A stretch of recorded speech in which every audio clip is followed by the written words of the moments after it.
তো গাইস এখন আছি আমি শ্যামপুর বাজার থেকে পেছনে এনে আমার পেছনে আছে গাউসর বাজার, এই গাউসর বাজার থেকে একটু আগে। আর এটা আছে এখন ইটভাটায়, ইটভাটাটা বদ্ধ। তো এই জায়গার ভিডিওর উদ্দেশ্য, এই জায়গায় সুন্দর খেলা করা যায়। যদি কারো খেলার মাঠ না থাকে তো এই জায়গায় খেলা করতে পারবেন। অলরেডি এনে খেলার জন্য আছে, স্টাম্প গাড়া আছে, আর এই সাইডেও স্টাম্প গাড়া আছে। জায়গাটা সুন্দর, কোনো একটা মানুষ নাই, নীরব স্তব্ধ।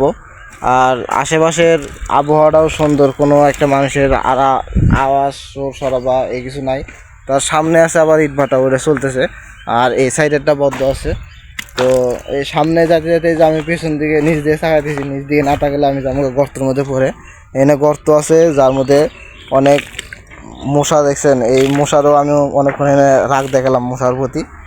তো এই জায়গাটাতে খেলাধুলা করতে পারবেন বা নীরবে বয়ে থাকতে পারবেন। আর ওই সাইডে আম গাছ তলে যে যারা ইটভাটার কাজ করতে হয় শুয়ে থাকতো, তো ওই জায়গাটাও ফাঁকা পড়ে রয়েছে, চাইলে অন্য বয়ে থাকতে পারবেন দুই দোস্ত মিলে। আর এছাড়া এনে অনেকগুলা ইট পোড়া শেষ, কিন্তু এটি উঠানো হয়েছে না। এছাড়া তো আশেপাশে অনেক ইট স্টকেও আছে। তো গাইস আজকের ভিডিও একটুকুই, তারপরে ভিডিও হইব ওই যে ইট ভাটাটা চলতেছে, ওই ইট ভাটায় যেটা কাজ চলতেছে ওই জায়গায় যায়। তো গাইস গুড বাই।